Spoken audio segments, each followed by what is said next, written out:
الحمد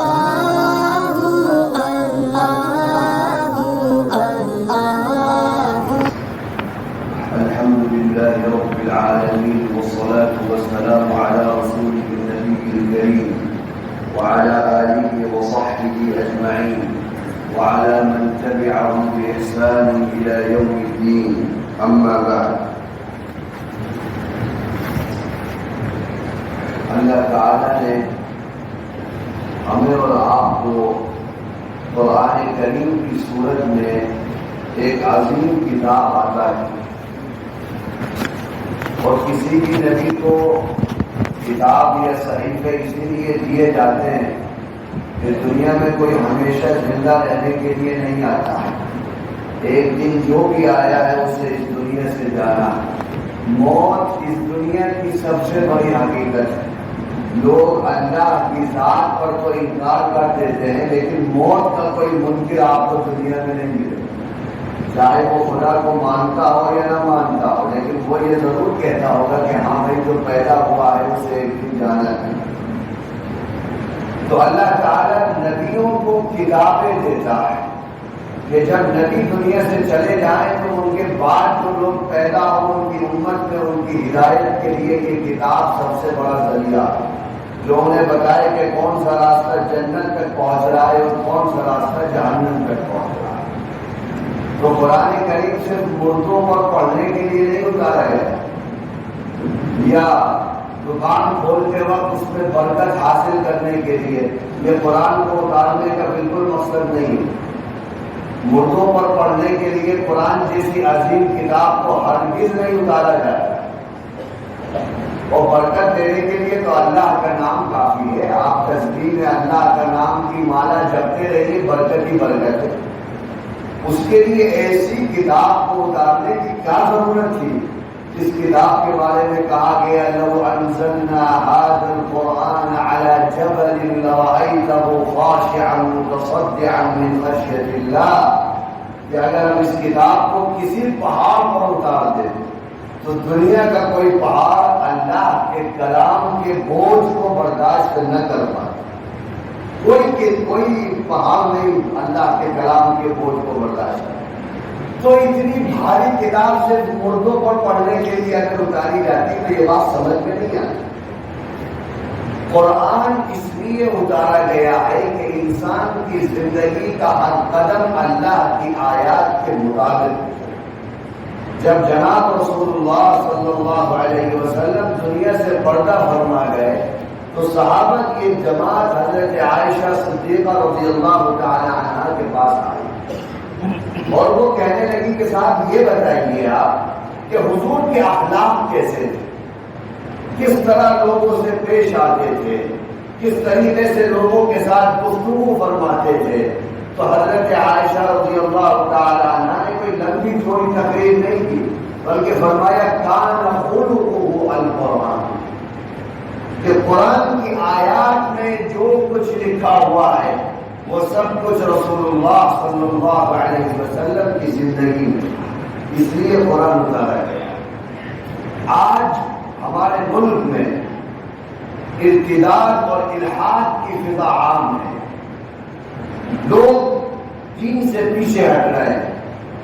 اگر دین کو کرٹیسائز کیا جاتا ہے، ہدف تنقید دین پر کی جاتی ہے تو لوگ اس کا جواب نہیں دے پاتے، چاہے وہ عورتوں کے حقوق کو لے کر کے ہو، یا پردے کو لے کر کے ہو، یا حجاب کو لے کر کے ہو. کیوں کہ مسلمان مذہبی چیزوں کو جانتا ہی نہیں.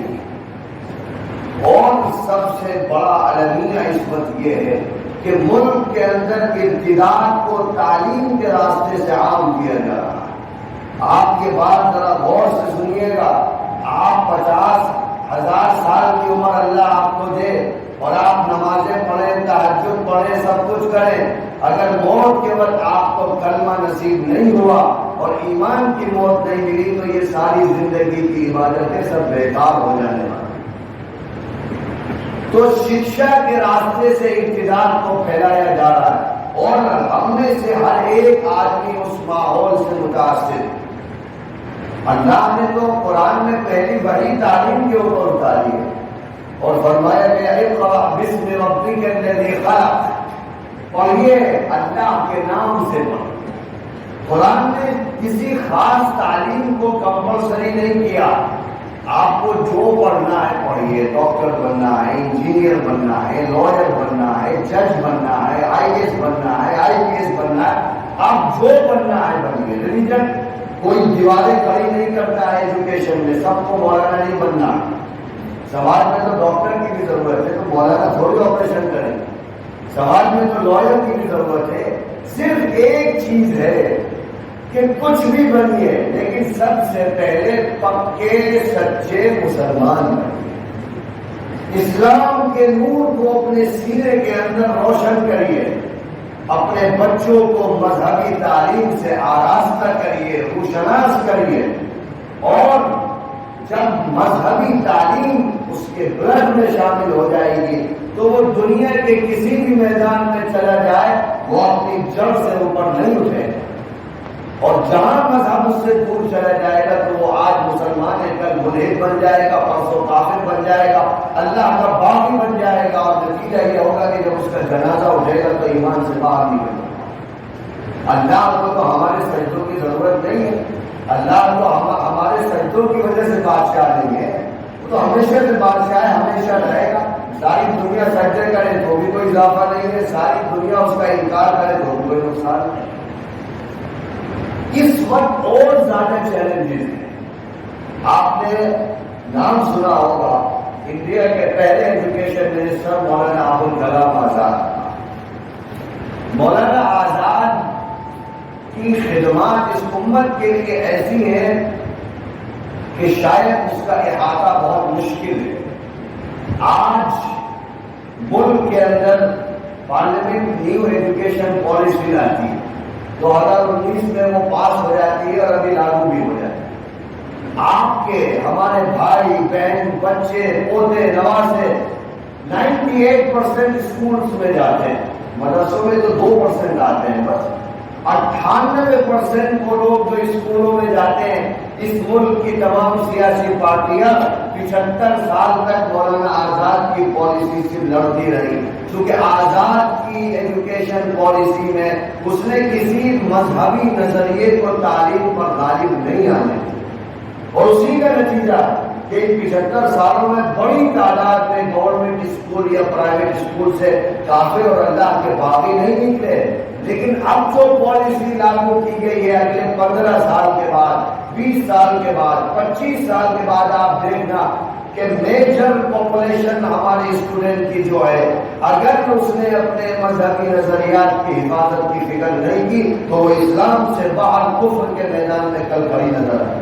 آپ دیکھ لینا اگلے 10 سال کے بعد، کیونکہ اب تعلیم میں ایک مخصوص نظریے کو داخل کر دیا گیا، ایک مخصوص مذہب کو داخل کر دیا گیا، اور اللہ نے ہمیں اور آپ کو سوچنے اور سمجھنے کے لیے عقل دی ہے۔ کل سے زیادہ آج بڑا چیلنج ہے، کیونکہ آزاد کی پالیسی ختم ہو گئی۔ 75 سال تک کروڑوں نوجوان اس امت کے جو تھے ان کی آزاد نے مذہبی حفاظت کی ہے، ان کو کافر بننے سے روکا ہے، ملحد بننے سے روکا، لیکن اب تو پالیسی بن گئی دوسری۔ اب سوال یہ ہے سب سے بڑا، دیکھو یہ نماز روزے زکات حج سے بڑا سوال ہے کہ آپ اپنی آنے والی نسلوں کی ایمان کی حفاظت کریں۔ رشیا کے اندر کتنے 100 سال مسلمانوں نے حکومت کی ہے، لیکن آج چلے جاؤ مسجدوں کے اندر گدھے اور گھوڑے بند ہیں، لوگوں کو اپنے آباء و اجداد کے مذہب کا بھی نہیں پتا۔ یہ تو دنیا ہے، دارالاسباب ہے، جس راستے پر چلو گے خدا اسی راستے کو کھول دے۔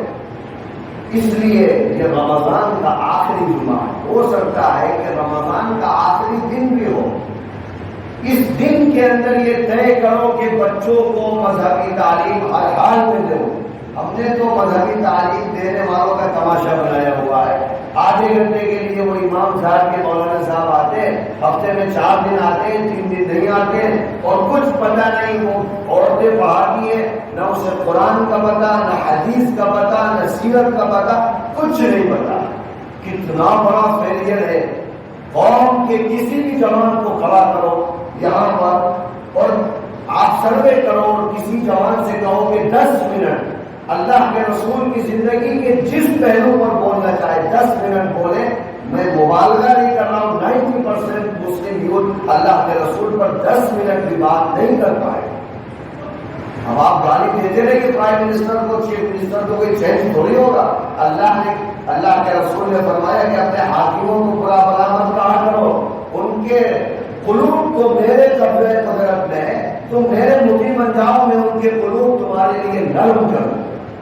ہم تو چوراہوں پر چائے کی دکان پر بیٹھ کر کے ایسا ہوا ویسا ہوا فلانا ہوا ڈھماکا ہوا، اس سے کچھ نہیں ہونے والا۔ آپ نے دیکھ لیا 9 سال کر کے کسی کو اور خواہش ہو تو اور 25 سال آگے کر لیں، کچھ نہیں ہوگا۔ صرف اور صرف کامیابی اس میں ملے گی کہ اللہ کے راستے کو مضبوطی کے ساتھ پکڑنا ہو۔ اور اب سب سے بڑا چیلنج میرے آپ کے لیے، جوانوں کے لیے، جن کے چھوٹے چھوٹے بچے ہیں، ان کے لیے یہ ہے کہ وہ اپنے بچوں کو مذہبی تعلیم سے جوڑیں، اتنا مضبوط ان کا ایمان کریں کہ وہ کسی بھی تعلیمی ادارے میں جائیں تو کوئی ان کے ایمان کو نہ خرید سکے۔ اور سوال ہوگا قیامت کے دن اگر نہیں کیا جائے گا۔ یہ سب سے بڑی عبادت ہے آج کے دور کی۔ آپ کی 50 سال کی نمازوں پر بھی یہ غالب ہے تو جس عبادت کی میں بات کر رہا ہوں، آپ اپنے بچوں کے دین و ایمان کی حفاظت کریے، کیونکہ وہ لوگ جو 47 میں اس ملک کے اندر تھے انہوں نے 75 سال تک حفاظت کی ہے، لیکن اب وہ ختم ہو گئی ساری چیزیں۔ اب ہر ماں باپ کی اپنی ذمہ داری ہے کہ وہ اپنے بچوں کو ارتداد اور کفر اور الحاد سے بچائے۔ اللہ عرش سے فرش پر نہیں آئے گا بچانے کے لیے، دنیا دارالاسباب ہے، اللہ نے ساری چیزیں کھول کے بیان کر دی ہیں۔ اب ہمیں اور آپ کو خود کو فیصلہ کرنا ہے اور آنے والے نسلوں کی دین و ایمان کی حفاظت کرنی ہے۔ اللہ تعالی ہم سب کو اپنی نسلوں کو کفر سے، ارتداد سے، الحاد سے بچانے میں ہماری نصرت فرمائے۔ وآخر دعوانا ان الحمد للہ اللہم صل علی محمد